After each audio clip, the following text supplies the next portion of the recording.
என்ன ஏதாவது தெரியறதா? ஓ நன்னா தெரியுறதே, கண்ணாடி தான் போட்டு இருக்கனே. ஓய் அத கேக்கல ஓய். என் புள்ளையாண்டான் ஜாதகத்துல ஏதாவது தோஷம் இருக்கான்னு தெரியறதான்னு கேக்குறேன். நீங்க எல்லாம் ஒரு ஜோசியர். கல்யாணத்துக்கு முன்னாலே பாத்துருக்கணும், இப்ப பாக்குறேன். எப்ப பார்த்தாலும் அதே ஜாதகம் தானே. இங்க பாருங்க, தப்பா நினைச்சுடாதே. கல்யாணம் ஆகி 2 வருஷம் அவ நன்னா தானே இருந்தா. நேக்கு என்னமோ வாஸ்து பார்க்காம இந்த ஆத்துக்கு வந்துட்டேன். அதனாலதான் இந்த பிரச்சனையோன்னு தோன்றது. ஓஹோ, வாஸ்துவையும் பார்த்து இல்லாமே. வாங்க மாமா, ரங்கச்சாரி மாமா வந்திருக்காருனா. ஒரு நிமிஷம் உள்ள வாங்கோல.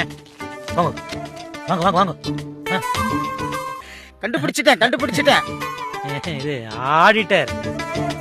ஆடிட்டர் தான் சைடுல ஹாபியா ஜாதகமும் பாப்பாரு. என்ன ஆடிட்டர் ஒரு சட்டை கூட போட்டுக்காம வந்திருக்கார்?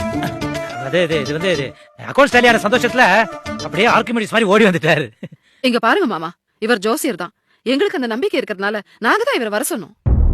ரவியும் ரூபாயும் கூடவே வச்சுன்னு நாங்க படுற அவஸ்தை எங்களுக்கு தானே தெரியும். அப்போ ஜாதகத்தை பார்த்தா ரூபா திரும்பி இந்த ஆத்துக்கு வருவாளா இல்லையான்னு தெரிஞ்சுடுங்கிறீல. ஒரு நிமிஷம் சித்த நாடி இருங்கோ, நான் உங்ககிட்ட கடைசியா வரேன். அவ 2 பேரையும் ஒன்னா சேர்க்கறதுக்கு பெரியவா நம்ம என்ன செய்யணும்னு முதல்ல யோசிச்சு முடிவெடுக்கணும்.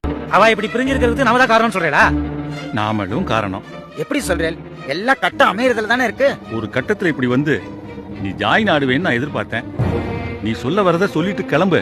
நாங்க கொஞ்சம்